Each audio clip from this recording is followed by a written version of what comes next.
respected Swami Sarvapriyananda, Swami Chandrasekharananda, elders and dear brothers and sisters.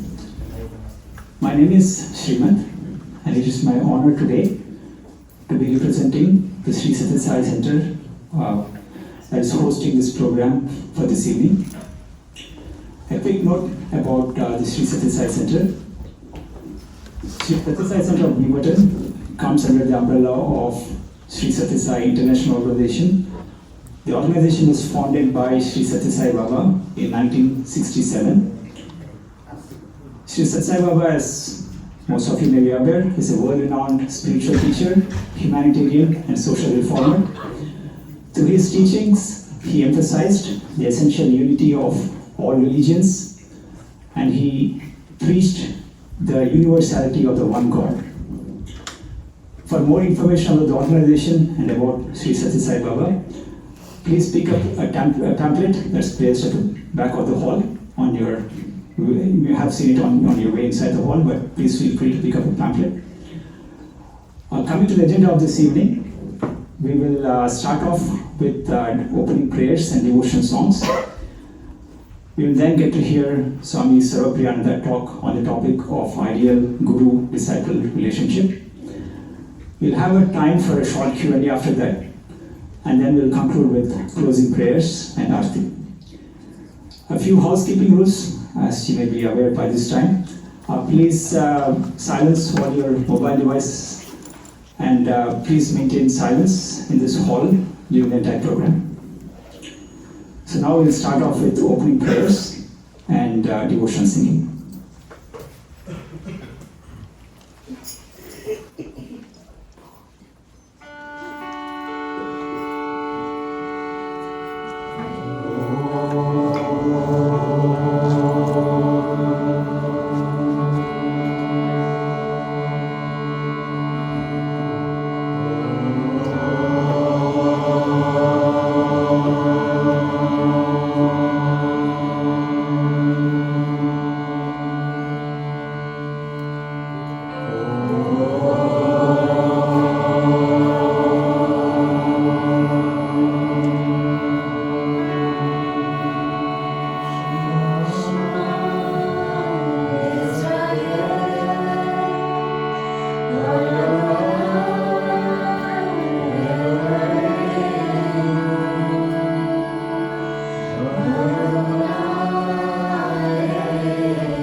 I'd like to now invite Sister Shanti Ramakrishnan, Vice President of Sri Sathya Sai Center of Beaverton, to introduce Swami Chandrasekharananda and also Swami Sarvapriyananda.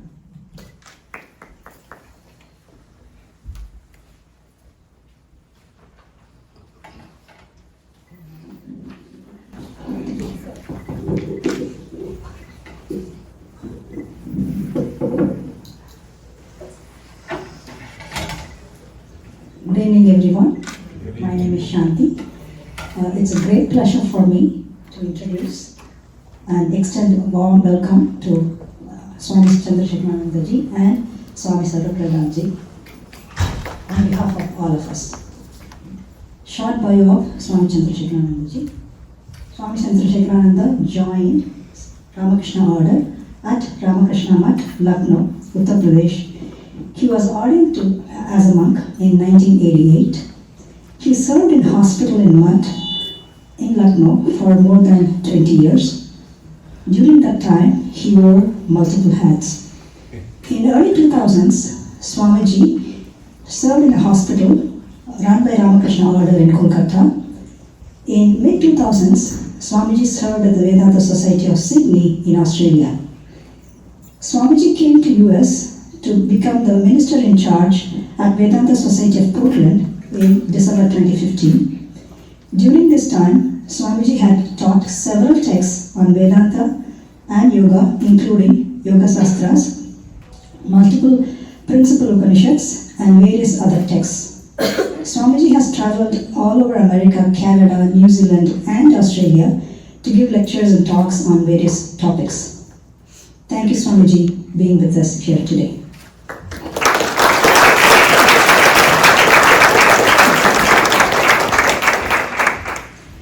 Brief bio of Swami Sarvapriyananda. Swami Sarvapriyananda is renowned beyond need for any introduction, as no words can fully encapsulate the depth of his work. He has delivered extensive talks on profound subjects, including the Upanishads, Vedanta, and various other spiritual themes. Swamiji has been the minister and spiritual leader of the Vedanta Society of New York from January 2017. Prior to this, he served as Assistant Minister of Vedanta Society of Southern California for 13 months from December 2015. Swamiji joined the Ramakrishna Math in early 1990s and ordained as monk in 2004. He has served the Ramakrishna mission in various capacities, including being the vice principal and principal of various schools run by the mission in Belur Math. He was the first registrar of the Vivekananda University at Belur Math. He was Nagral Fellow of 2019-2020 at Harvard Divinity School.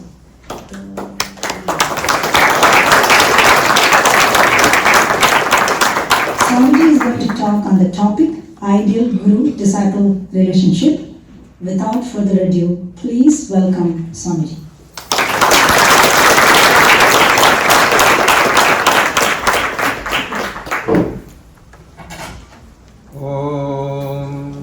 Asato ma sadgamaya, tamaso ma jyotirgamaya, mrityorma amritam gamaya. Om Shanti Shanti Shanti.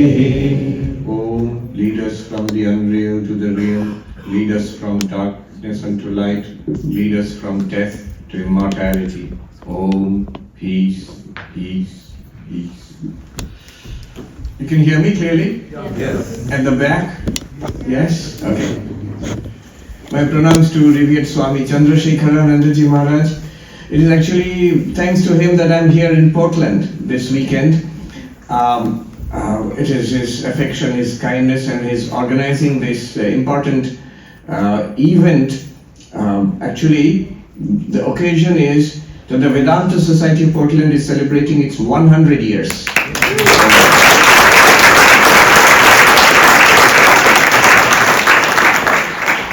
It was established in 1925. And the whole year Swamiji has organized many programs starting from now. Today is actually the day, 6th October is the day when the Vedanta Society was established in 1925.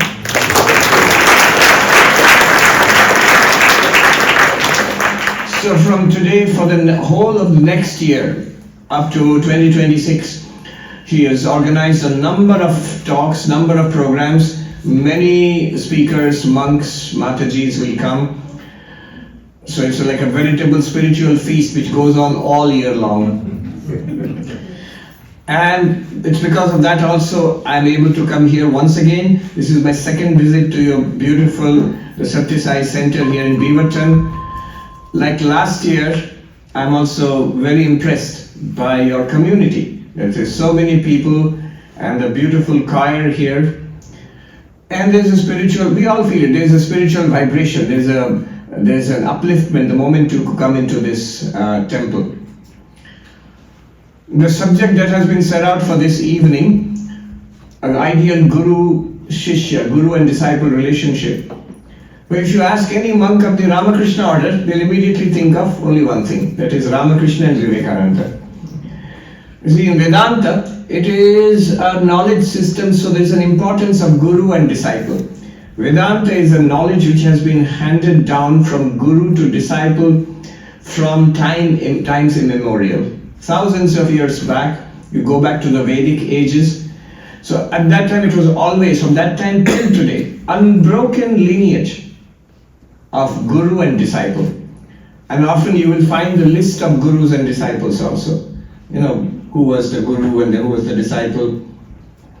One of the Upanishads, the Mundaka Upanishad starts with Brahma Devebhyo Prathama Sambhabhuva Vishwasya Katta Bhuvanasya Gupta Sa Brahma Vidyam Sarva Vidya Pratishtham Atharvaya Jeshta Putraya Praha. So among the gods, Brahma was the first to be manifested. You know the Hindu iconography where Vishnu is a bit of a couch potato. He reclines on the cosmic serpent Sheshanaga in the causal waters. And when it's time to create the universe, in the Hindu cosmology, it's a cyclic thing. The universes are created, they exist, and they disappear back again, only to be projected forth again. Srishti, Shriti, Pralaya cycle. So the first thing that happens, in the iconography you will see, there's a lotus which blooms in the navel of Vishnu, and on the lotus is seated Brahma, who appears. So Vishnu, God with a capital G, is eternal, is always there, does not appear or disappear. But the Brahma, the creator, so Vishnu sort of subcontracts it out to Brahma to create the universe. So you can imagine Brahma appearing once again, looking a little taken aback, what's happening? And now you have to create the universe. So the first thing he does was, the creator of the worlds, he teaches Vedanta to the Rishi, his firstborn son. So like this, either it was from father to son or guru to disciple, but this knowledge was transmitted down till today. And this is what we benefit from and what we teach. So the relationship between the guru and the disciple, of course, is a very important topic. And right down in our present age, there is this most wonderful, beautiful example. Now I can talk about Guru and disciple from a Vedantic perspective, but that will be a little theoretical. Let me instead talk in terms of stories. That's more attractive and it's really inspiring and beautiful. Swami Vivekananda describes Sri Ramakrishna as love personified. He says L-O-V-E. He was love personified. We read about Sri Ramakrishna, his extraordinary ecstasies, his wonderful teachings about devotion, knowledge and God realization, so on and so forth. All that's wonderful. But those who actually met him, those who were his disciples, those who lived with him, one thing they noticed was, the first thing which struck them was how much he loved. This is characteristic of all the great ones. The avatars, the teachers, the masters, the prophets, the Buddhas, they manifest because of love. They're already enlightened, they are free. But they come back and to teach us because of love, because of their love for us, the love for suffering humanity in order to uplift us, to divinize us. So Sri Ramakrishna is an avatar, and the descent of the avatar is because of love. And if you see his life, this love, it manifests first as a love for God. So he is this young priest. He gets a job as the temple priest in the Dakshineshwar temple on the bank of the Ganga near Calcutta, as a worshipper of Kali. And a madness seizes this young priest. Instead of just performing the ritualistic worship, his quest was, can I see Kali? Is it just an image? Or is it true? Does God exist?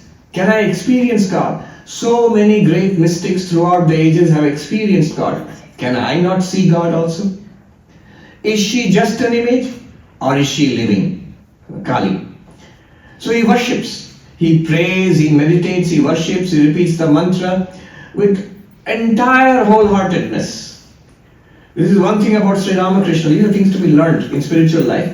Whatever he took up, whatever he did, was with his entire being. He poured himself out into it. And he would weep that, Mother, you have shown yourself to the great devotees, your devotees in the past. Will you not show yourself to me? He would pray and he would weep, and there are very touching descriptions of the young priest Ramakrishna on the bank of the Ganga, weeping. One more day has gone, the sun is setting, and still I have not seen God. You have not shown yourself to me, Mother. And he would weep until his description of tears flowing down his cheeks, the cloth on his chest would become wet with his tears. He would weep so much. And he would fall on the ground, on the bank of the river, and rub his face on the ground, crying, Mother. And people around would think, oh, he's a young man who has come from a village, maybe he's missing his mother who lives in the village. But he is crying for the mother of the universe. And he wept and he prayed and he worshipped. It's not that descriptions of him weeping for God are there, we know about it. But one also should notice, whatever sadhana is there, all of that he did with more than 100% sincerity. The puja itself, the japa, the meditation, everything, singing before the Lord. So he did all that. So this madness for God. In fact, later on when people asked him, what is the one condition of God realization? How can I see God? One thing, one condition. What is necessary? One thing necessary for seeing God. He would say in Bengali, Vyakulata. It's a word in many Indian languages. Restlessness. That I must have intense desire, intense restlessness, Vyakulata, for seeing God. In the Shastras, in Vedanta, you will find all sorts of conditions. Sadhan, Chatushtai, Sampanna, Pramata, Adhikari used to memorize as brahmacharis. Who is qualified to see God? How will you see God? You must have the fourfold qualifications. The seeker, Pramata, the one who seeks, one who wants to know, must have these fourfold qualifications. Viveka, Vairagya, Samadhamadi, Shak Sampatti, Mumukshutvam cha. We memorize like parrots. But Sri Ramakrishna said all of that, one thing only is necessary. Intense desire to see God. And see, he speaks as somebody utterly from his experience. And this is one thing about Sri Ramakrishna also. He was very much a man of his age, man for this age, an empirical person. What he believed in, he wanted to experience. It's often, when you see the picture of Sri Ramakrishna, he does not seem like a scientist. He seems like a devotee, a child of Mother Kali. But look at his attitude. I want to see. Later on, Vivekananda would say, in this country, if God exists, I should be able to see God. If I have an immortal soul, I should be able to feel it. It should not just be matters of belief. Vivekananda would say religion is realization, not just believing in something. And Sri Ramakrishna was 100% that. In that sense, he was very much a scientist, very much empirical. I want to see. Not only I want to see God, and not only as Kali, and in whatever form God is supposed to exist, and in the formless also. That also I want to experience. And not just the highest, experiencing God, but also all the steps in spiritual life. Truth, renunciation, all of these things, to the most extreme, he would practice. We know about him sitting on the bank of the Ganga. Taka, mati, mati, taka. Money and clay, as a dirt, are the same. He would have a handful of dirt and a handful of coins, and he would throw into the river.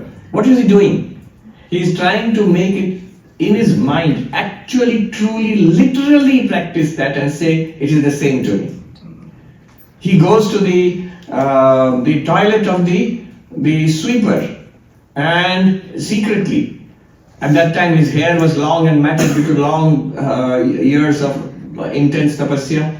He cleans the toilet with his own matted hair. Why? Such an extreme thing. Why? To wipe out any distinction of high and low, caste distinction, high and low. No. But he does it, see, what strikes me is to the physical level, mental level, and at the level of speech. Kayena manasa vacha. Physically, verbally, and mentally. Live those truths. One commentator in those days, in a Bengali newspaper, he writes that this is excessive on the part of the Paramahamsa. In Bengali, a Paramahamsa dever badabadi. This is an excessive thing. It should not be. You don't have to practice. Yes, tell the truth. Be non-violent. Practice self-restraint. But to this extent, literally throwing money into the Ganga and all of these things. Swami Sarvapriyananda ji writes in his authoritative biography of Sri Ramakrishna, well, we who learnt at the feet of Sri Ramakrishna, disciples of Sri Ramakrishna, he always taught us, religion has to be practiced like this. It has to be made down to your, of course, Sri Ramakrishna taught at this, he would say, I have gone the whole path. He would do, I've done 16 annas in those days, 16 annas and one rupee. But it's enough if you do 1/16 of what I do. But it has to be done. It actually has to be lived. So he comes down and he practices, and he gets the results. At one point, he has the vision of his cherished Divine Mother. He didn't stop. Those 12 years of his sadhana, very extraordinary. It's like a divine madness seized him. And he practiced and prayed and sought the vision of God as Kali, as Krishna, as Rama, as Sita, as Shiva, in various forms, various experiences. And we know in Sri Ramakrishna, multiple paths merged in him. So whether it is the Vaishnava devotion to Krishna, with Radha Krishna, whether it is a worship of Rama, the child Rama, Ramlala, whether it is worship of Shiva or Shakti as Mahakali, the Shakta or Shaiva path, or the non-dual path, Advaita Vedanta, Aham Brahmasmi, realize that I am that limitless existence, consciousness, bliss, his guru. So he had multiple gurus who came to him. God provides. It was a divine drama which was enacted on the bank of Ganga in the Kali temple of Dakshineshwar. So Totapuri, the Advaita Guru, comes and teaches him the Advaitic teaching of I am that, you are that, and he realizes that also. So many visions, so many ecstasies. He literally is, all the hair on his body would stand on the end when he would have these experiences. Later on, Ramakrishna Paramahamsa, and we understand he's an avatar, we worship. At that time, most people around him, they thought he's mad. He's a mad Brahmin priest of Kali in Dakshineshwar. So this is one direction. Why am I saying this? The love of the avatar. This is one direction it took, Godwards. He left everything else behind, and God and only God. Swami Tapasyananda ji, who was a vice president of our order and head of our center in Chennai, in Madras, he said, Sri Ramakrishna was a glutton for God.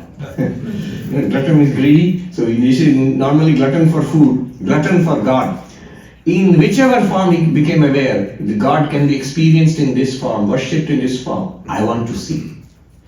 And he did all that, and there's a purpose why he did it. It is to prove to humanity, to reaffirm that these ancient paths are true. They're not just books, they're not just beliefs, not just rituals, not just traditions. Actually God exists. Actually God can be experienced. And God can be experienced in all these ways in which the ancient masters and teachers have experienced God. So, in this way, this was one direction of his love, Godwards. Culminating in the Nirvikalpa Samadhi. Totapuri, who came, the Advaita master, he teaches him and he goes into Nirvikalpa Samadhi. One would say that the madness would cease then in the stillness of Nirvikalpa Samadhi. No. Then it took a different direction. Then that love turned towards humanity. The love which was towards God, now it turns, having ascended the peak of the Everest. So if you reach the peak of the mountain, your journey is only half complete. You have to come down. So the other side, you must be reading there's a huge struggle taking place on the slopes of Mount Everest now. Have you read in the news? Many of you may not have read. There is a crisis. There was a sudden blizzard on the Tibetan side of Mount Everest, and nearly 1,000 mountaineers were caught in the blizzard. But they were rescued. Still some are left, but hundreds were rescued in an amazing rescue operation. So you have to come down. You can't stay on top of Mount Everest. So you reach that, then you come down. So when he comes down from the other side of God realization, that love becomes the love for humanity. And he would go up to a high building in the Dakshineshwar Kali temple in the evening. What a beautiful description. When the evening arati of Ma Kali is going on, this mad priest of Kali, he would run up the stairs to the roof of the building, and he would shout out into the night sky, Bengal sky, night sky in the Ganga, "Come, all ye, come my children, where are you? I'm waiting for you. That I have this tremendous treasure to give you." So his way of asking for the disciple, guru disciple, is not a social media post. Tell IT people, please, what is it? You do a social media blast. No. And those days there was no X or Facebook or whatever it is, Instagram. He ran up the stairs to the roof of the house and he shouted into the night sky. He would call out, "Come my children, where are you? I'm waiting for you." And they started coming. Very interesting. One by one the disciples started coming, including Vivekananda and others. One interesting thing is, this love for humanity, love for God and love for humanity, from our perspective it seems there is a change. So he was at first crazy about Kali and Shiva and Krishna, and he expanded it beyond that into Christianity, Islam. So it was Godward. And now it seems to be towards the human being. But that is actually not true. It is the same love. Sri Ramakrishna explains. He says, a man climbs up the steps of a house. First floor, ground floor, first floor, second floor, through the staircase, reaches the roof of the house. And then when he reaches the roof of the house, he realizes what the roof is made of. The same cement, mortar, wood, stones. What he left behind, the staircase, the first floor, ground floor, the whole house is made of the same thing. Similarly, he says, in the beginning of spiritual life, we leave it all behind. Not the world, not the body, not the prana, not the mind, not the intellect, not even the causal body. Annamaya, pranamaya, manomaya, vijnanamaya, anandamaya. Not neti, not this, not this. And he's just saying not this. When Sri Ramakrishna would inquire and meditate, an advanced sadhaka like that, what happens is, when I say I'm not the body, not the world, I forget the world. It disappears from my experience. Not the body, I forget the body. It disappears from my experience. Not the mind, I forget the mind. The mind is shut down. This is called samadhi. So it actually is moving deeper and deeper, inwards and inwards. And then you realize the Atman, Satchidananda, you realize. But then what happens? Sri Ramakrishna says, when you look back and come back and you see the world which you had left behind, not this, this body, this mind, this world, you realize that same divinity has become all of this, or is appearing as all of this. Becoming, appearing, those who are into Vedanta and study, Satkaryavada, Parinamavada, becoming, and Vivattavada, appearing. It does not matter. which theory of causality you are holding on to? You're asking what is the link between the absolute and the manifestation. Which theory of causality we are holding on to? That Pandits will decide. But the simple fact is that ultimate reality which Sri Ramakrishna discovers, which you discover when you become enlightened, when you open your eyes and look back into this world, it's the same reality. Then you find everything that you had left behind is shining with the light of God, with the same radiance, with the same luminosity, one Satchidananda. Sri Ramakrishna calls this upward journey Jnana. When you reach the roof of the house, Jnana. When you turn back and look at the rest of the house, you see the same thing, same divinity, same God. God has become everything. Vijnana. So Jnana and Vijnana. Now when Sri Ramakrishna opens his eyes, having attained to the Everest peak of spirituality, looks back upon humanity, what does he see? His same Mother Kali, the same Kali appearing as the world and all its beings. I was just saying the other day, the Durga Puja, Navaratri you celebrated here. In Bengal it is Durga Puja, the worship of Divine Mother. Not in the form of Kali, but in the form of Durga. And in the last day of the puja, the Tantra Dharak of the puja, I'm talking about the puja in Belur Mutt, in our main monastery. I was watching it online like many people. And the last final scene of the puja, which has been going on for 5 days and involving hundreds of thousands of people literally. So the Tantra Dharak, the one who conducts the puja, that Swamiji is there, and the president of the order, our Ramakrishna order, Swami Gautamanandaji Maharaj, who is 96 years old now. He is there, the vice presidents are there, many revered monks are there, all holding flowers, about to offer the final offering at the end of the puja of 5 days. And what struck me was the mantras, the final mantras, the end. The Tantra Dharak is in his sonant, resounding voice, he is chanting. Om Bhutani Durga, all sentient beings are Durga. You see, the rest of the house, all sentient beings are Durga. Bhuvanani Durga, this entire cosmos in which the sentient beings dwell, the worlds, Bhuvanani Durga, all these worlds, they're not rock and air and water and soil, no, the divinity itself appearing in these forms. Bhuvanani Durga. Striyaha, all women, all the feminine forms. Naraschapi, all masculine forms. And I was amused to see how men are added just as a sort of tail end. Because divinity is the mother goddess. So, Naraschapi, Pashuscha Durga, and all animals are also Durga. Yadyad Drishyam, Khalu Saiva Durga. Whatever is an object of experience, it literally becomes the highest Vedanta at that point. Whatever is the object of our experience, that itself is Durga. And then Durga Swarupat Aparam Nakinchit. Other than the essence of Durga, which is a Brahman, existence, consciousness, bliss, there is nothing else. That is the only reality, the divine reality. We are all the time immersed in God. Swami Ashokanandaji, who was the Vedanta Society head in 1950s and 60s in Northern California, in San Francisco, he says in one of his talks, where will I see God? Foolish question, where will you not see God? What a beautiful conception. The same divinity everywhere. And therefore he loves humanity. Sri Ramakrishna, he loves humanity. He loves humanity not as other than God. There is God, I love God, now I find out that I love humanity. No, the same God, the same divinity in all beings. And comes Narendranath, Vivekananda. So this is the classic story of the Guru and disciple.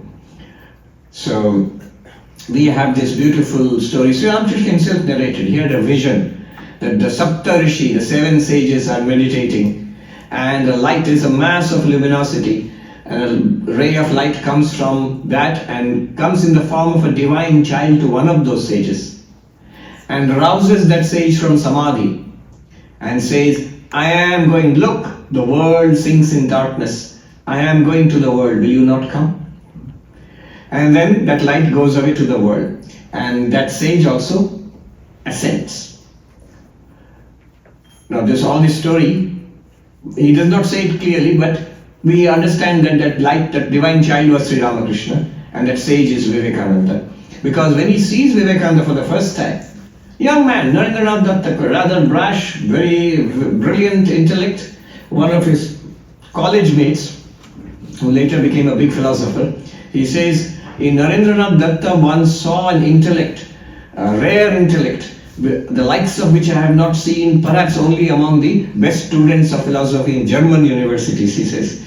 So the brilliant intellect, but a good singer, a good artist, a great sportsman, and super confident to the point when people thought he was arrogant. Young boy. He comes, and he comes with his question, Sir, have you seen God? He was going around with that question to all the great teachers in and around Calcutta at that time. Remember, Calcutta was hotspot, cosmopolitan. It was the capital of the British Empire at that time. There were, of course, the traditional Hindu preachers, Pandits were there, but also there were Christian missionaries. There were Hindu reformers, the Brahmo Samaj. There were, so all kinds of Ishwar Chandra Vidyasagar, reformers. So many people were there. It was a hot bed of religion, philosophy, reform, protest, all of those things. He asks Sri Ramakrishna, Sir, have you seen God? And Sri Ramakrishna, for the first time, he gets a clear answer. Sri Ramakrishna was as if ready with that answer. He was waiting for someone to ask, the right person to ask that question. Of course, nobody gives such a clear answer. Of course, I have seen God just as I see you, even more clearly. And you too can see. This tremendous confidence and the clear holiness of this man, that impressed Narendranath. And he says later, I found him to be a bit of a monomaniac. Always God, God, God, God, nothing else, only God. Sri Ramakrishna would say, I swear, he says, on the mother, Mayuri Vochi, I swear I know nothing except God. So Narendranath Vivekananda later on found him a bit of a monomaniac, only God, God, God. But he said this tremendous purity, love, that's what attracted me to him. And I could not forget him. So I kept going back. Now in the first meeting itself, Sri Ramakrishna recognized, this is that sage, that Saptarishi, the sage. And he says to Narendra, this young boy, Narendranath, how long you made me wait? You have come now. I have been waiting and waiting. My ears are burning with the talk of worldly people. I have been waiting for you. You are the Rishi, the Nara Rishi. Vivekananda thought, Narendranath, he thought, no, I'm the son of Vishwanath Datta, the well-known advocate in Calcutta. I'm just a college boy. He's definitely a crazy man, this man. Then Sri Ramakrishna touches him. This is called Shambhavi Diksha. So normally mantra diksha we get. So the Guru gives a mantra to us and tells us how to repeat the mantra and to meditate. The Shambhavi diksha is just by a look, just by a touch, in different ways. Directly the Guru will give you, a powerful Guru of that category will give you the experience of God straight away.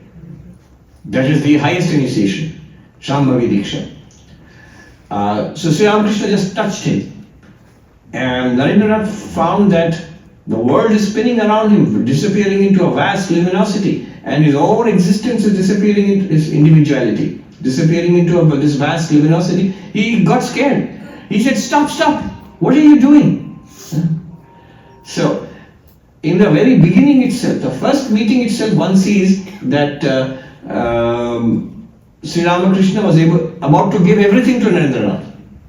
Because he knew this mission of the avatar of spreading spirituality is to be carried on through this disciple.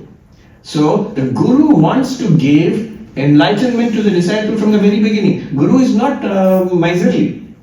It's only that we are not ready. Narendranath says, what are you doing? Stop. I have parents at home. What are you doing? Sri Ramakrishna, he laughed. Sri Ramakrishna laughed and he said, all right, let it be. It will happen later on.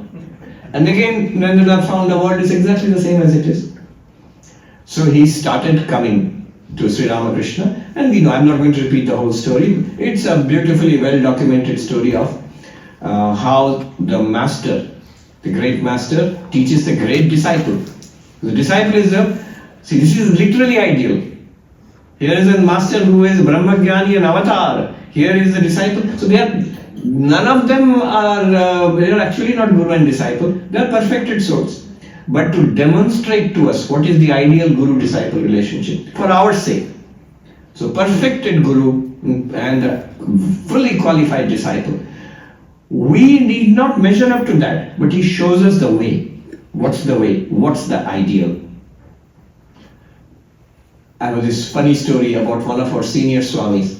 So this person approached him, it's a true story. Person approached him and said, like Narendranath to Sri Ramakrishna, Swami, have you seen God? And the Swami replied, neither I am Ramakrishna nor your Vivekananda. Step down. But this is the ideal, the perfect case, the ideal case. How much training, how much endless love. Others noticed. Sri Ramakrishna loved everybody. You felt he loved you most, but clearly one thing was clear for everybody, that he loved Narendranath the most. And one Swami writes about him, Swami Buddhananda, and he writes that this unequal love for Narendranath, which is very clear to everybody, he loved Narendranath more than anybody else. This unequal love for Narendranath is actually a sign of his samadrishti, the equal vision with which he sees everybody. Why?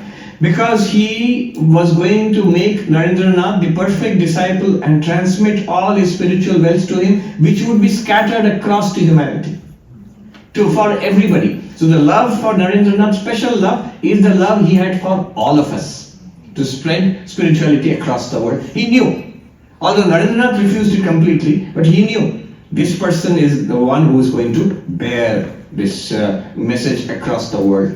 From India to the West, all of that, he knew. And he was preparing him for that.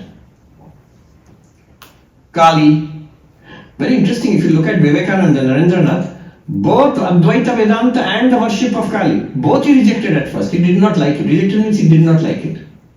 Advaita Vedanta, when Sri Ramakrishna would specially teach him Advaita, would call him to his room and see nobody else is listening, then take out Ashtavakra Gita and say that you read from this. And Narendranath would react in annoyance. This bed is also God, this pot is God, this cot is God. What nonsense, when the Rishi is mad. He, if you see his mental makeup at that time, he was a member of the Brahmo Samaj, a reformed sect of Hinduism. A devotional approach to God. And God is formless with many auspicious qualities, someone you believe in and pray to. But everything is divine, a kind of Spinozan, pantheistic approach. So the Advaitic approach of one divinity everywhere. Are they mad? He would say. Sri Ramakrishna said, why are you abusing the rishis? You don't have to believe in it, just read it for my sake. He is a skilled teacher. Sri Ramakrishna is an extraordinary skilled teacher. He wouldn't push it on you. He would say, for example, you don't have to believe it, just do it for me. You just read it out to me. And one day, of course, he did touch Vivekananda, they were discussing, Vivekananda and Hazra. They were standing outside Sri Ramakrishna's door and discussing, and Sri Ramakrishna comes out in a semi-ecstatic state. What are you talking about? We are saying that, the rishis say, the masters say that all is God, God is everywhere, it's one divinity. That's so silly. And Sri Ramakrishna, instead of arguing, this is the master teacher, he touches Narendranath in the region of the heart. And Narendranath says he has an extraordinary experience. He sees this one luminosity, one Brahman everywhere, inside, outside, with eyes closed, eyes open, everywhere. And when he leaves the Kali temple, goes back home, he says he sees the park near his home. That park is still there, Hedua Park, those who have gone there.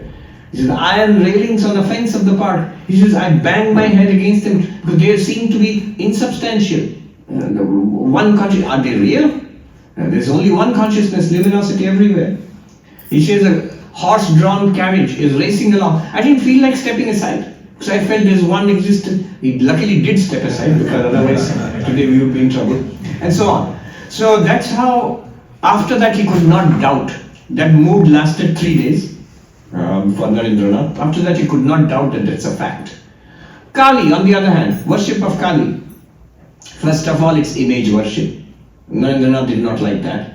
He had in fact promised in the Brahmo Samaj, to become a member of the Brahmo Samaj, you have to promise you will not worship images. He didn't like that. And he said, he would say in Bengali, oh, Thakurer Kali. It's Sri Ramakrishna's Kali, as if I have nothing to do with all that sort of stuff. Now, look at the play of Kali, look at the play of the Divine Mother. Narendranath's father died. Vishwanath Datta, successful man, he died suddenly and left the family in debt. They found they had large amounts of debt. They were nearly dispossessed of their house. They fell from prosperity to poverty in one day, in one fell swoop. And Narendranath was the eldest son of the family. Suddenly, shocking. And he couldn't get a job to provide for his widowed mother, for his little brothers and sisters. Now this highly idealistic, highly spiritual young man, the hard, harsh realities of the world fell upon him.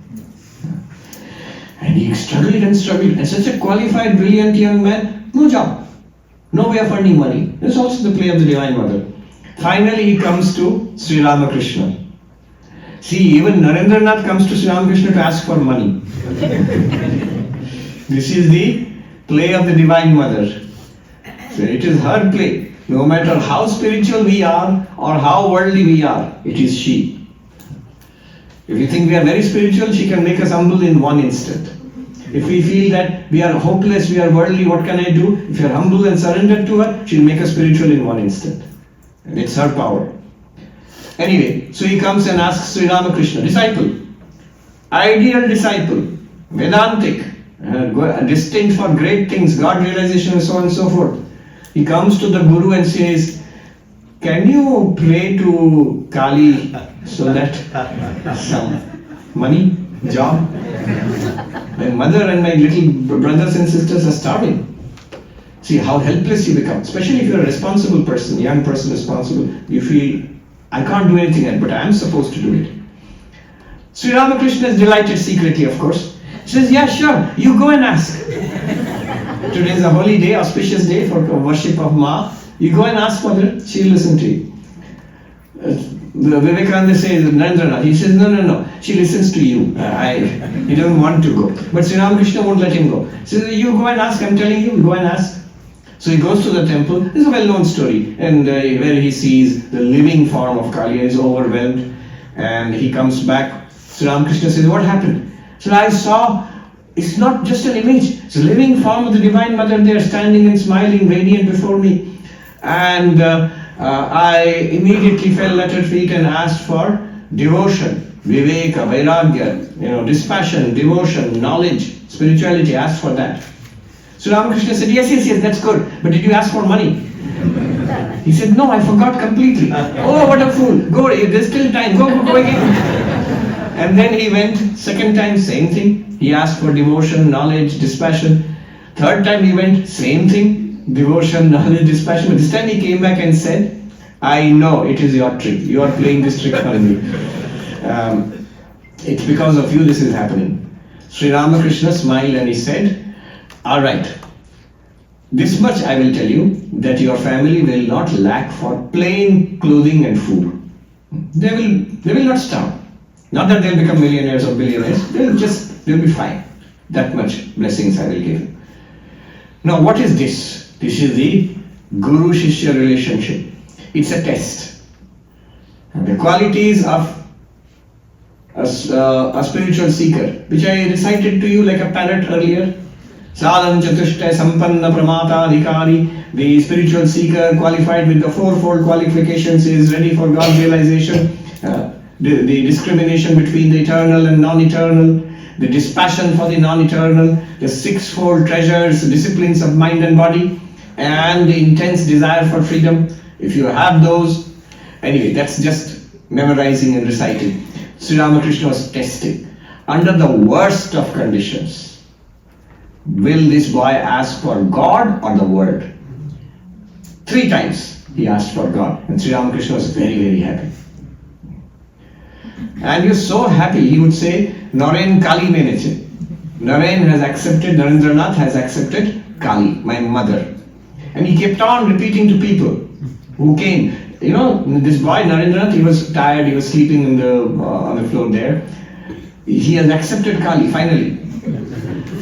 Isn't it good? Isn't it grand that he has accepted Kali? And people didn't quite understand what is this accepting Kali and why is it good, why is it grand? They kept saying, yes sir, I guess so. If you say so, it's good. But this is important. Why is it important? You see, this is the distinction between going to the roof of the house and then turning back and coming down. How do you go to the roof of the house? Sri Ramakrishna gives a clue. The Vedantins say, Jagrat Swapna Sushupti, the waking, dreaming, deep sleep, the worlds of the waking, dreaming, deep sleep, the subject and the object there, the waker and the waker's world. This is an appearance in consciousness. The dreamer and the dreams are appearances in consciousness. That we accept easily. Waking world is an appearance in consciousness. We think it's real. And deep sleep, the blankness of deep sleep, that's also an appearance in consciousness. These are like dreams appearing and disappearing in consciousness. The underlying consciousness, the fourth, not the waker, not the dreamer, not the sleeper. Vedantic terminology, those who have studied, Vishwa, Taijasa, Pragya, not these 3, but the fourth, the Turiya, that alone is real. Consciousness alone is real. The tip of the Everest, peak of the Everest, the roof of the house, there. That you are. Sri Ramakrishna said, absolutely correct. But then when you turn around and look back at waking, dreaming and sleeping, the physical world, the subtle world and the causal Maya, all of them, Sri Ramakrishna says, Anishabhloi, I accept all of it. But what as what? Not as a material world, not as a world of mind, but as the Divine Mother herself. That which is the Turiya, the absolute, one limitless existence, consciousness, bliss, is also the ocean in waves. All the waves are also the ocean. The waking, dreaming, sleeping, this world is also verily Brahman, Kali. With Sri Ramakrishna would say, when I close my eyes, God is there. When I open my eyes, God is not there. What kind of God is that? So with eyes closed and eyes open, first of course you must realize, the danger in this is that, oh, so this is real according to Sri Ramakrishna. Okay, I'm here anyway. I consider it to be real, so I'm enlightened. No. What we consider to be real is just a figment of our imagination, is our ignorance, basically. One has to transcend this and realize that I am that. Then you look back. But it is important for Narendranath to accept this. Why? Otherwise, why will he spread Vedanta? Why will he spread Sanatana Dharma? Why will he come to Chicago, the World Parliament of Religions? Otherwise, how will you justify the harmony of religions? If you take only the highest Advaitic truth, as has been done by, I must say, by great Advaita masters, enlightened beings also, they have a dismissive attitude to everything else. So your devotional approach, even the meditation of yogis, all that is child's play. At best it is not bad, it's child's play, it's better than worldliness. But the truth is here. The truth is the peak of the Everest. The truth is the roof of the house. The truth is Satchidananda. And that you have to realize. And only by knowledge you can do that. That's the Advaitic perspective. And to dismiss everything else. But if you accept Kali, if you accept that the roof, the house is made of the same thing, then you cannot dismiss. Will you dismiss bhakti? No. Will you dismiss meditation, samadhi? No. Will you dismiss the various forms of Hinduism, Christianity, Islam and say only Advaita Vedanta is right? No. The example was Sri Ramakrishna's own Advaita Guru, Totapuri, a fully enlightened being. He has realized I am Brahman long ago. And he teaches Sri Ramakrishna. Sri Ramakrishna had this tendency in the evening, he had his practice. When it became evening after sunset, it's time to take the name of God. So he would start clapping. Ram, Ram, Krishna, Krishna, Hari, Hari, Gopala, Gopala, like this, you start clapping. And how does he know it's evening? He has no watch, no mobile phone. So he would look at the hairs on his hand. Now, if you cannot count them individually, no electric light at that time. So it is already evening. It's becoming dark now. So you can't count them individually. Time to now drop everything, take the name of God. So one day he's sitting with Totapuri and discussing Vedanta. Totapuri is teaching Sri Ramakrishna Vedanta. Suddenly, in the middle of Atma, Brahma, Maya, Ram, Ram, Hari, Hari, Kali, Kali, Krishna, Krishna. And Totapuri got annoyed. So he's from North India. And so in the villages there, they make chapati over the fire. Even now they do. I've seen in the Himalayas. What do they call it there? Not chapati. The very thick roti. Not litti. Forget. Litti? Not litti, something like that only. In the Himalayas there, sadhus, I'm forgetting. So they do like this. They will, in the basket, they'll over the fire, they will do like this and then put it in a basket. So Totapuri teases him, Sri Ramakrishna. He says, what are you doing? Are you making chapatis? Sri Ramakrishna says, I am praying to my mother, to Rama, to Krishna, and you're saying I'm making chapati. What is this? So that is the dismissive attitude.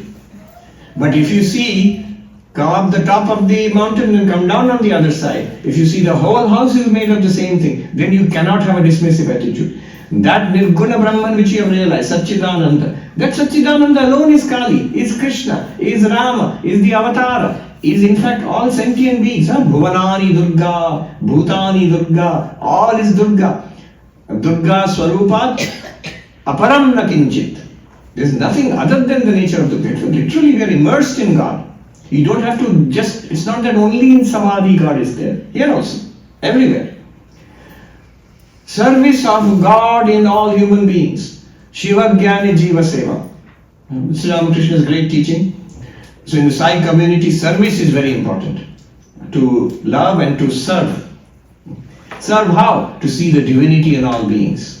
It's not that in the temple something different and in the service something different is going on. What you do in the shrine, that you are doing when you are feeding the hungry, clothing the homeless, or helping the unfortunate, giving medicines or medical camps for the... I know the Sai communities do that. I've seen it on the west coast, on the east coast there. Shiva Jnani Jiva Seva. To serve all sentient beings as Shiva. So by service of living beings, it becomes worship of Shiva. But this is possible only when you accept that the rest of the house is also made of the same material. That the waking, dreaming, sleeping is not to be just dismissed, but is also Brahman in that sense. Yeah. Advaita Vedanta is not against that. It's just that they don't stress it. They stress the highest. And to go to the highest, you dismiss.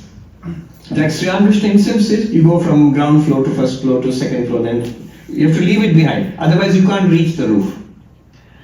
But then the rest of it. So to Sri Ramakrishna, he accepted Kali. This is the meaning. Why he has to accept Kali. Also, Sri Ramakrishna made sure his own guru, Totapuri, also accepted Kali. That also he made sure. Those who know the story, it's quite a funny story.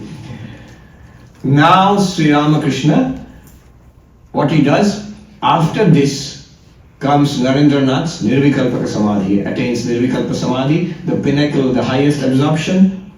There also Sri Ramakrishna asks, okay, so you have got it, what do you want now? Already Sri Ramakrishna has the cancer in the throat. One Swami Buddhananda writes, Sri Ramakrishna would have probably passed away earlier, but he held on to the body because perhaps the training of Narendranath was not yet complete.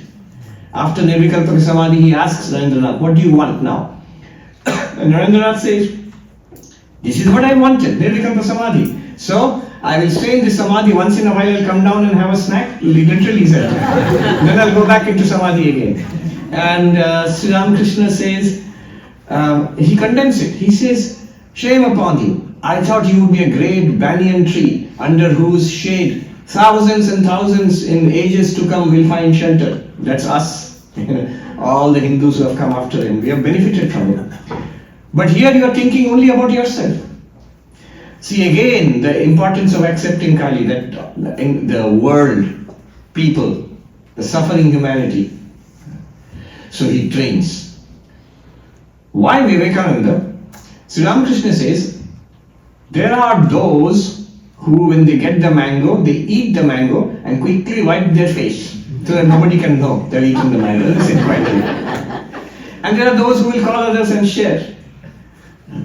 So Narendranath is not like that, not like the one who will eat the mango himself. And what is meant by eating the mango? Becoming spiritual, God realization, mukti, moksha. They are great saints.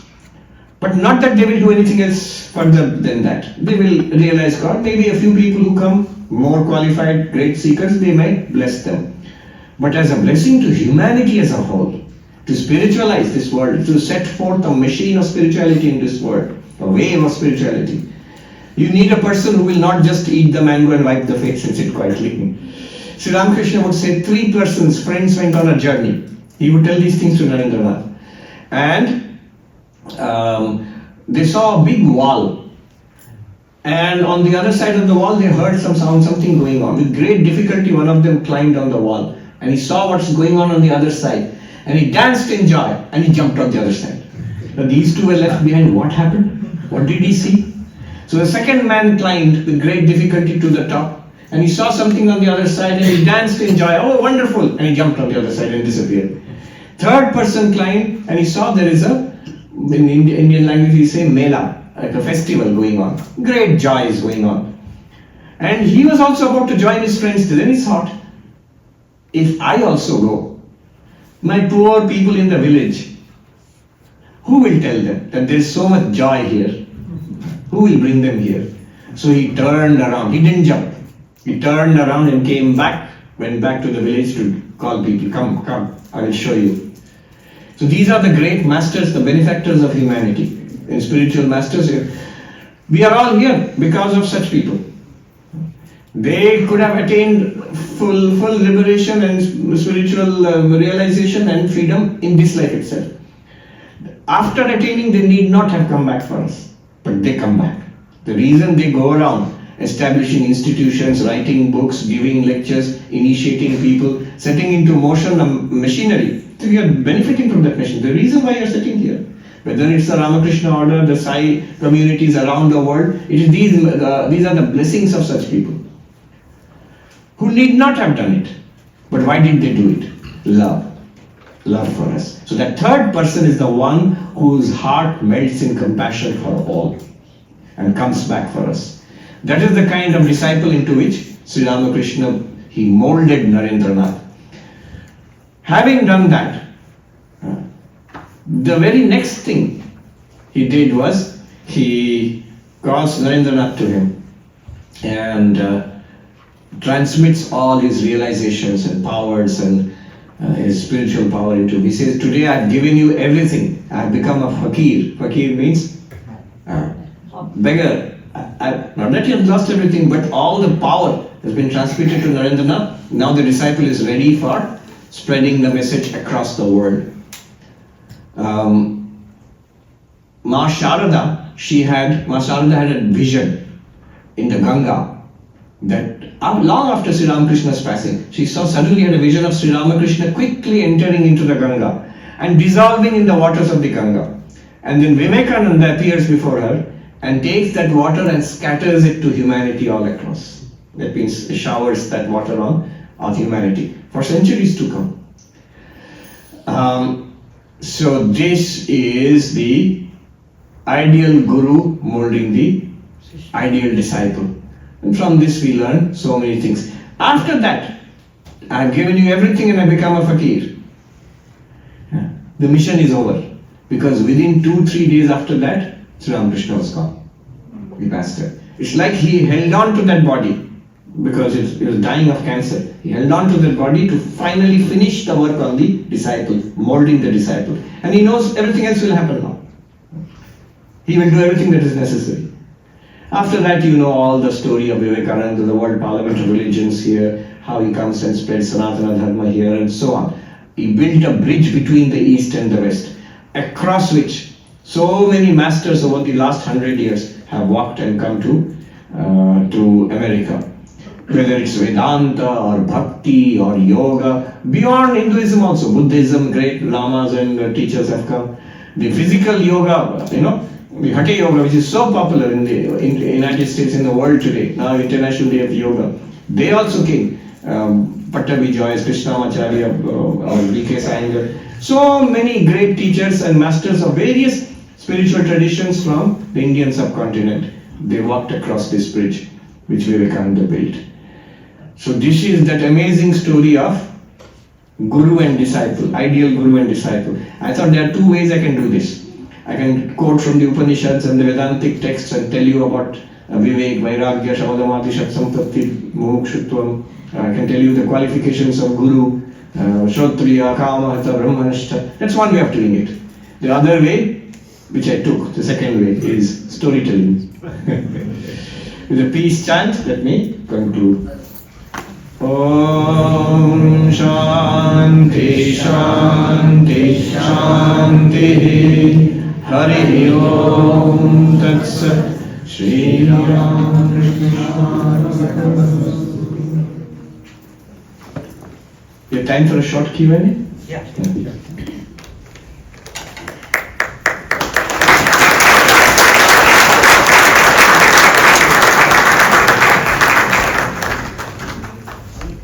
Thank you, Swamiji, for that inspiring talk.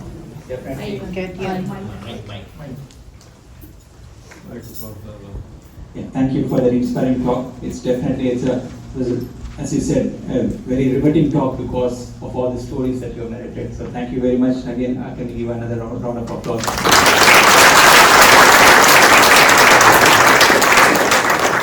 So we have time for a short Q&A. So please, if you have questions that you would like to ask Swamiji, mics will be provided at the front. So if you can please. So raise your hand when you have the mic.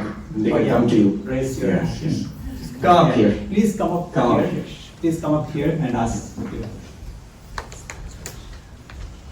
Please tell us your name and ask the question. Hari Om Swamiji, Hari Om. Ramesh Krishnamurthy. Keeping to the topic of today, can you spend a few minutes to tell us about Ma Sharda as the teacher and Swami Sheshanandaji as the student?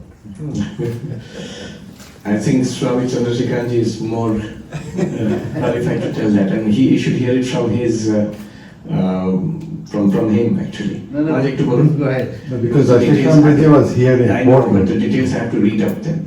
He has given a full account of his initiation with Ma Sharda, Sheshanandaji, but that I don't remember right now. So, but it's published. If you remember, can you tell? He was the last monastic disciple of Ma Sharda and also here in the United States. But from those who have seen him, I have not seen, it's long before my time. Clearly he was a spiritual dynamo, tremendously powerful spiritually.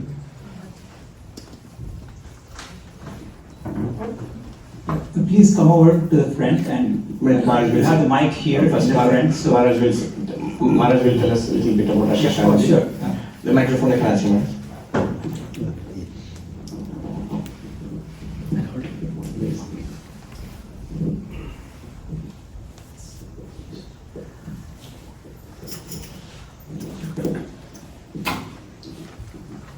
Shri Gurubhyo Namaha Hari Om.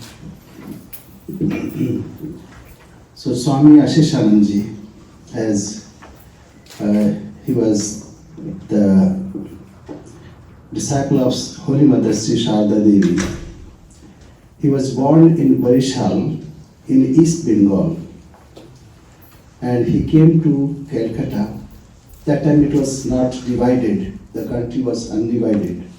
He came to Calcutta to study, and there he was introduced to Swami Sarvapriyananda Maharaj. So I'll tell one incident.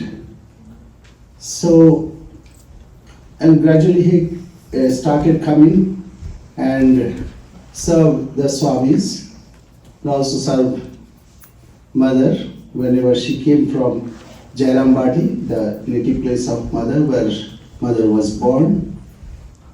And then once that someone told that you please ask for initiation. So he requested mother for initiation, and mother told what is to be repeated, etc. Very simple way. So Swami, and he was secretary of Swami Sarvapriyananda Maharaj. He used to write the personal letters of Swami Sarvapriyananda Maharaj. And Swami Sarvapriyananda was very particular and very step-wise. First you have to do this, you have to sit straight, and then do this japa and this, and meditate sitting, and how to visualize, all this step by step. So one day he was afraid of Swami Sarvapriyananda because he was very stout and also very gravity, and he had that gravitation. The personalities was very impressive. So he made a pranam, and he said, Maharaj, can I ask a question? Yes, go ahead. Maharaj, I know you are so methodical, step 1, step 2, step like this, because he used to write the letter like this to devotees. So, but mother gave me a mantra, but she did not instruct me. Could you kindly tell me what to do and how to meditate? Then Swamiji looked at him gravely and said, you are a first-class fool. What mother said, that's the highest thing. Do as mother said, and no need of anything else. And that he took to his heart. And when he was here, it's like Yoda. So he was very powerful. And because of that faith, and his instruction was that whenever you are going, wherever you are going, you must work there with full dedication. And he adopted this, this plan. Sometimes he would scold, and very powerfully scold. But behind that, the scolding, his love was there, as Maharaj said now. This love is very important in our lives. It's because of that love he never returned to India.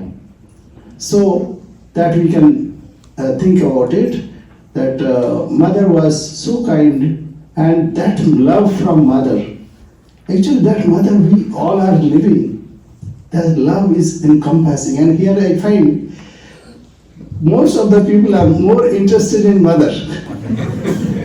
Here also, yes, on 4th, our Vice President was thanking Maharaj, and while doing, he was almost wept. So this love we can feel. This love is transmitted from God Himself, and Mother is the embodiment of love. So let us think about it. There are other stories also, but this is enough for the day.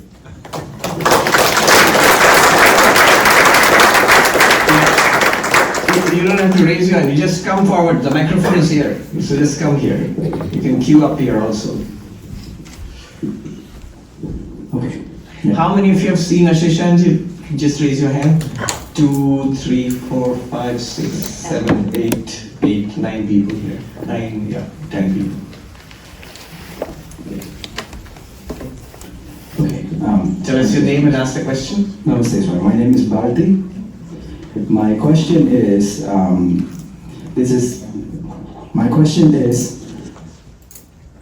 okay, I'm trying to put it in the right way.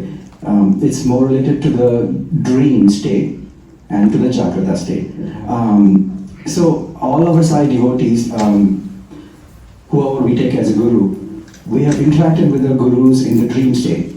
When the physical presence is not available, our gurus visit us. I do not believe it's out of our, effort or our yearning, because it happens in random. Like when you really pine and you beg and everything, nothing happens. You get a nightmare probably. And then when you're least expecting it, your guru just appears in your dream and then gives you his blessing and showers with, and not just him, it comes with a whole the whole crowd with his all disciples and whatever it is. I always wonder if it's a figment of my imagination or is it a real visit. And then if it is a real visit from my guru, how do I engage him? How do I get that constant interaction? Like how do I make sure I get that darshan? How do I get the interaction again and again? I think I understand what you mean. Yes. Yes, there are a number of things to be said here. First and foremost, it's not a figment of your imagination. There's a difference between, it's a dream, clearly it's a dream. There's a difference between our ordinary dreams and a spiritual dream. There are such things as spiritual dreams. The difference would be, one, the spiritual dream carries tremendous significance. You feel an upliftment, a purity, a great, and sort of a very subtle, unearthly joy there. Third, you cannot forget it ever. Ordinary dreams almost certainly will forget. We rarely remember. Usually upon waking, the ordinary dreams are forgotten, and even if you remember those dreams, they quickly fade out in the course of the day or over a few days. But these dreams will never disappear, all lifelong. So, a core memory will be left. Is it your figment of your imagination? No, because we believe it comes from the Hiranyagarbha, the cosmic mind. So there's something from outside our own. But there's a contribution of our mind also. The samskaras in our mind, they colored that dream. So it's set up in terms of stuff which is already in our mind. What do I do with it? Nothing. It's a blessing. It's a blessing. And you don't have to engage in it. You don't have to say, hey, wait a minute, I had these questions to ask. Let me open my phone and find out the question. No, nothing much. Second, another point which you mentioned, you pray and you do not get anything. Maybe you get a nightmare, and this happens at random, these dreams. It only seems to happen at random. See, this is an important thing to realize.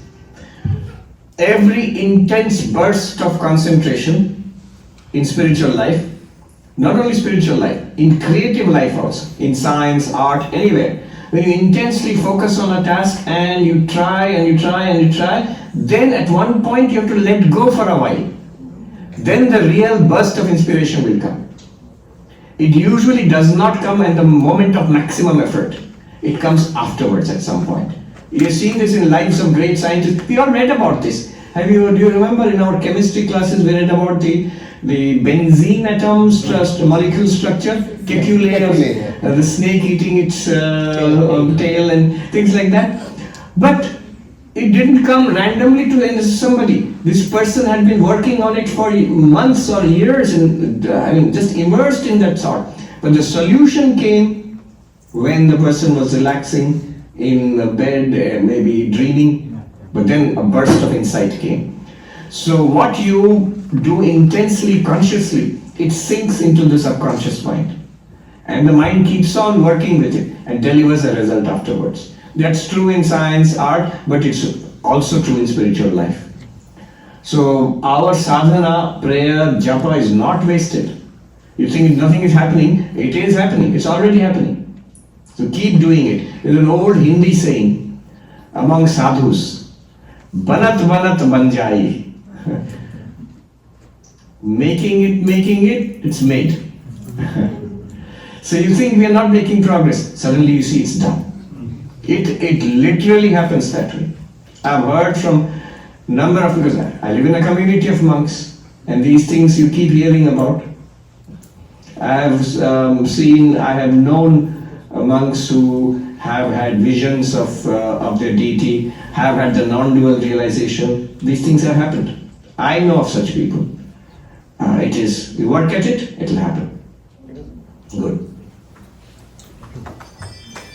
Another thing, generally don't discuss these things too much. You've asked a question, it's fine, but don't discuss it too much with people. There's another old saying. I used to remember, when we had kids, we had a comic strip called Phantom. And he would always have these old jungle saying, whatever, something he would say, wise. So not old jungle saying, but old spiritual saying. Jato gupto jato pokto. There's a Bengali saying. The more secret you keep it, the more deep it becomes, the more firm it becomes. Secret means it's the most precious thing of your heart. So keep it in your heart. Don't broadcast it worldwide. Okay. This is okay. You asked the teacher a question, that's fine. Quick time Yes. check. Is it okay for everybody if we go 10 minutes beyond our schedule? Yes. Everybody's Okay. I'll try to do a rapid fire question. Hi, I'm John. Thank you, Swami. Again, lucky to see you in person the next day. So, my first question is. Not first, only one question. My second question is the continue of the So, my first question is. So, sometimes I find hard to reconcile this transactional reality and the ultimate reality. The transactional reality where this space-time causation is just an appearance, but ultimate reality, Brahman, is beyond space-time and causation. But for example, let's say someone died in my family. So at that time, the moment I heard the news, okay, someone died in my family, I should continue in the grief, sadness, thinking that, oh, everything is Brahman, somebody dying, that is like me, myself dying, or at that time I need to realize myself as, oh, I'm Brahman, space-time causation is everything an appearance, so this thing won't affect me. So sometimes I feel hard to reconcile these two realities, like what to take a step. Not as an alternative, both. It is true, when suppose the person is dead, a person dies, whom you love, who is close to you, a family member. It is true that the person is dead. That person will never come back again. And you will not see that person again. So it's really a loss. You do not deny death. It's not escapism. However, it is also true that that person is really, what is that person really? It is existence consciousness bliss. It is the Atman. It is the witness consciousness. It is the immortal soul, whatever you call it. What died was the physical outer clothing, the body. The subtle body also did not die, it continues. The spiritual journey of that person will continue. So, you get strength from that. Yes, it's a tragedy that person is gone. But this is the way of life. Jatasya hi dhruvo mrityu. Certain is death for embodied beings. Those who are born, certain is death. There is for that which is certain, one need not grieve. So, yes, we will miss the person. The one who was so close to us, so dear to us, is gone forever. Don't deny the grief, don't deny the sorrow. Weep if you must for the one who has departed. But also rejoice and be calm and be peaceful in the knowledge that that is an immortal being. As the subtle body also, that being still exists. And as Atman, the being is one with you. You are one with that. So, both are true. Okay, thank you. And my second question is the one you answered yesterday about million years ago, when there was no any conscious being, then consciousness was in manifest state. So you gave example of today's world, like right now I have body, mind, and that is the medium through which consciousness reflects.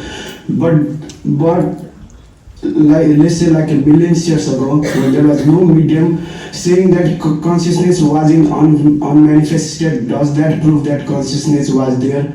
Because we are giving answers relatively to today's day and time. But I'm particularly asking about millions years ago. Okay, I'll give you two answers. One is, let's just accept space-time causation. Millions of years ago there was a world, there was no living being, there was no consciousness manifested then. So why say things like there was unmanifest consciousness? How would I know that? But remember, Brahman is existence consciousness bliss, Satchidananda. Even if consciousness was not manifest, you would admit that existence was manifest. There was a world, there were probably oceans and volcanoes in the primeval earth, there were stars and galaxies, and there were elementary particles. All of that was there. So existence was definitely there and manifested. Brahman is always manifesting. In fact, there is a time when Brahman will not manifest, where what is called Mahapralaya, the cosmic dissolution. No universe, no space, time, matter, energy, nothing. And yet Brahman exists with Maya. That is when Vishnu is sleeping, taking a snooze. So, existence can never become non-existence.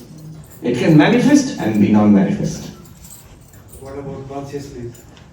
That same reality, Satchidananda, is what we call, what you are thinking was consciousness is actually the reflected consciousness. So that will manifest only when the reflector is there. You're asking, yeah, my face, but I should be able to see my face. No, the face can exist without being seen. To see the face, you need a mirror. Suppose you take the mirror away, no great loss. But you're not seeing the face anymore, but it's there. The real face is there, but completely unseen. When you bring the mirror, real face is there, reflector is there, and reflected face is there. Consciousness is there, mind is there, and the experience of consciousness is there. I see, hear, smell, taste, touch, I enjoy, I suffer, I live, I die. All the waking, dreaming, sleeping, all becomes possible with the projection of consciousness in the mind. Yeah. But even if the mirror is not there, you are fine. You want the face. You want your consciousness. You are fine.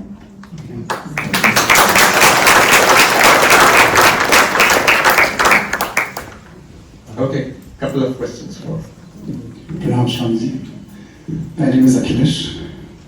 The story that you told about going to the top of the house and coming back and seeing that everything is the same, it constitutes of the same, it consists of the same matter.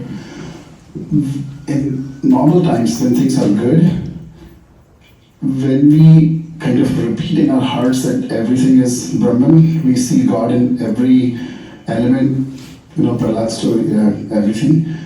But then when the times of test come, at that time the ignorance becomes so high that we see that person as that person, and at that time we forget that that's the reflection of God. How do we keep that consistency where the ignorance... There, at the time of need, at the time of crisis, at the time of struggle, at the time of darkness, hold on to God even more. That is the only thing that will save us. Somebody asked me when the COVID started, 2019, somebody asked me, I was giving a talk on Vedanta, at that time New York maximum casualty rate.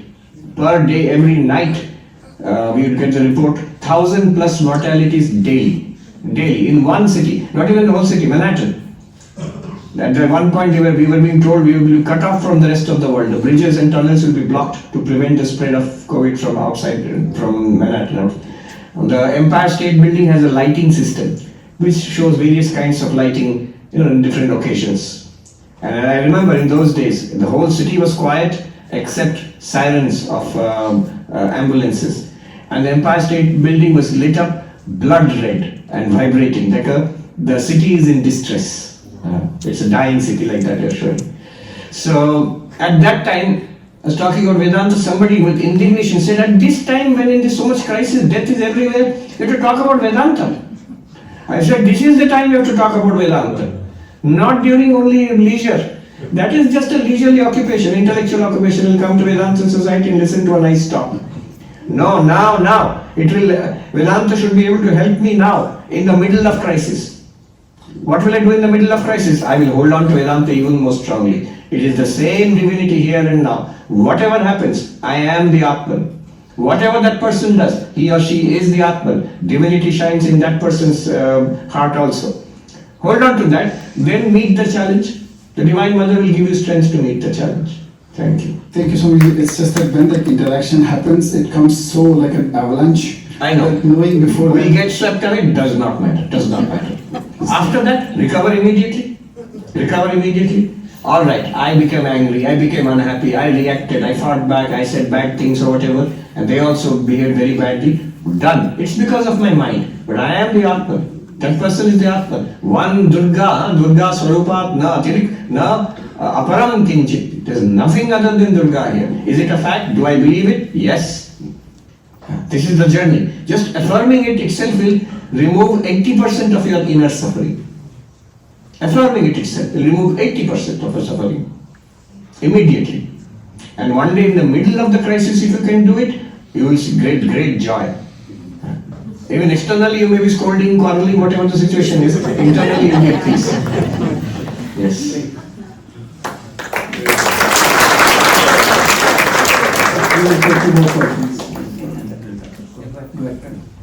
Mr. Swami, thank you for the opportunity to ask. You mentioned. What's your name? Sorry, I'm Doshna. You mentioned how Ramakrishna Paramahamsa mentioned that the key for God realization is the restlessness within.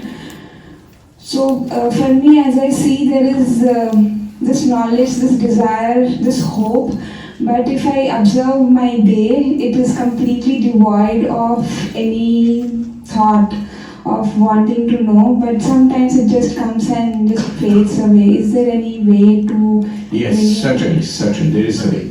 And the way is spiritual practice. Start spiritual practices like japa, for example. Something that you can do in the morning, in the evening, and throughout your day. Take mantra diksha, then start repeating the mantra. Whenever you remember, oh, I'm not repeating the mantra, mentally start repeating the mantra. Have a morning meditation session, an evening meditation session. Work the spiritual practices, study, meditation, devotion, seva into your daily routine, your weekly routine. Then slowly this will cover up the day. You will think about God more and more. You're right. I have decided that I will realize God in this life, or I want to realize God in this life. This is buddhi, intellect. Whole day has passed, I never thought of God even once. That is manas, mind. So mind is busy with the world and busy with its own thoughts and desires. So whole day may pass, whole week and month may pass, I may not think of God. And yet I say my aim is God realization. It can happen. So that's why the mind also has to be immersed in God. One good way is mantra japa. Meditation, study, devotional practices, seva. These are the four great yogas. Start. So many are doing. Starting with one of the senior swamis used to say in Hindi. People ask, what should I do? Nyuntam se shuru karo, saraltam ka abhyas karo. Start with the smallest and practice the easiest. Start with the smallest and practice the easiest. In everything, in meditation, start with 5 minutes. In mantra japa, start with morning and evening few times repeating. And go on increasing. It will happen.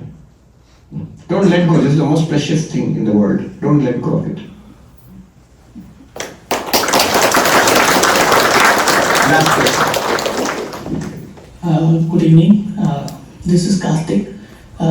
Just now while you were closing the talk, you told the Guru-Shishya relationship can be demonstrated through Upanishads as well as through the live examples, right? So in Upanishads, there is a concept of fearlessness, right? And when we go through the Advaita Vedanta concepts of how Ramakrishna helped to grow the spirituality in Vivekananda, what was the instances of codes that they gave to their disciples to overcome the fearlessness? To overcome fear. Fearless, yeah. Yes. So how it can be correlated with the one that is mentioned in Upanishad, which is more of Advaita concept. Yes. So fear always comes from being the body idea, being rooted in the body. If I am the body, then I have reason for fear, because the body can be affected by disease, it can be hurt in an accident, and one day it will surely die. So all those fears, the great fear of death, all those will be there. And fearlessness comes from the Advaita, the realization that I am the immortal soul. Vivekananda says, I know I cannot die, therefore I am not in a hurry. I cannot die, I am not in a hurry. But there is another way of overcoming fear. That is dependence on God. I know of people who chant Hanuman Chalisa with great vigor, and the fear goes away from their heart. The Lord is with me. What should I fear? This whole world is the property of the Lord, and the master of that property is on my side. What should I fear? He will take care of me. Till today he has taken care of me, he will take care of me after death also. In this life and beyond death also. So love of God, dependence on God, surrender removes fear. If I surrender and I still have fear, I am not surrendered. I'm saying, but I'm also holding on to it. Holding on to the fear. Another way of removing fear is control the mind. Restless mind and fearful mind go together. Calm mind and fearlessness go together. One sadhu said, आपको लगता है, Hindi and translate, आपको लगता है संसार के चलते मन अशांत है, लेकिन वास्तव तो यह है महात्मा जी कि अशांत मन के चलते संसार है. You think you have samsara, the problems in the world, because of your mind is restless, your mind is anxious because of worldly problems. You have samsara because of the world. My mind I have no peace. I am anxious because of samsara. The monk said, no. It is because you are anxious and you have no peace in the mind. That's why you have samsara. Samsara is due to a disturbed mind. Disturbed mind is not due to samsara. The way the sadhu put it, I still remember. अशांत मन में भला संसार कौन देखा है? In a peaceful mind, in a calm mind, in an absolutely still mind, who has ever seen samsara? There is no samsara, it will disappear. Still the mind, the world will take care of itself. Fear is a problem of the mind, not of the world. I think I am afraid of certain things in the world or the body, but that fear is not from the world or the body, fear is from the mind itself. Calm the mind, fear will disappear. Surrender everything to Hanumanji, to Ma Durga, fear will disappear. And proclaim, I am not the body, not the mind. Mind, body, world, all depend on me. I don't depend on them. I am the Atman. If that is not true, then Vedanta is not true. Good, very good.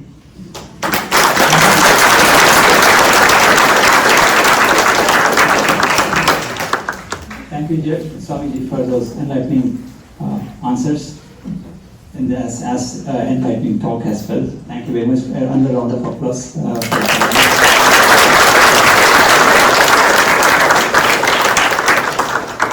So, as a humble offering from all of us, we would like to offer small tokens of our love and appreciation to Swami Sarvapriyananda and Swami Chandrasekharananda.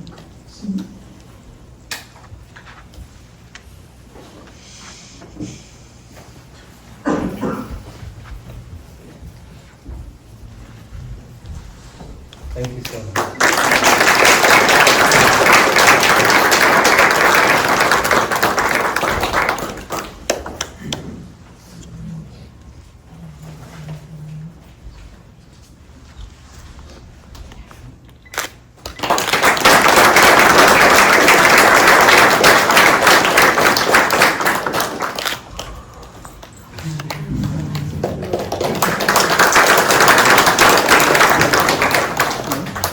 So before we conclude, a quick vote of thanks. I'd like to thank Swami Jagadishwarananda and the Tiger Temple Management for offering us their premises for this event.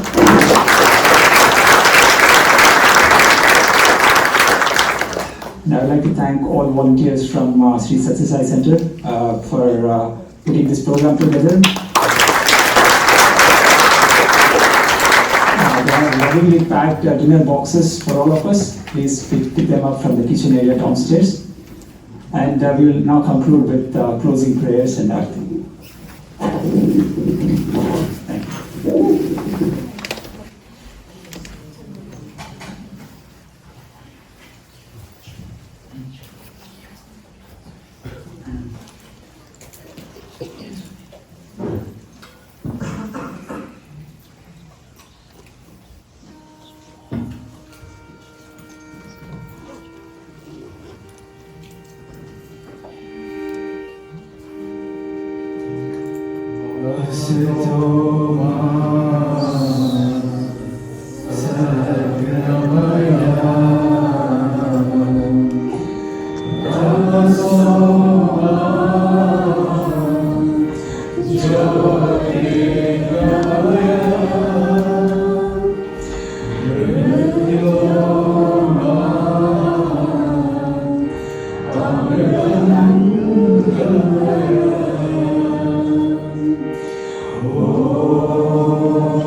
True.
समस्तलोकाः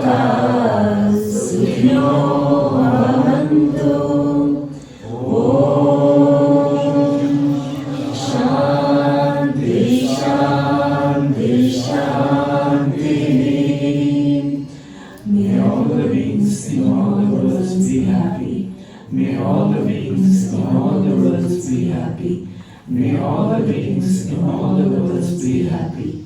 Om, peace, peace, peace.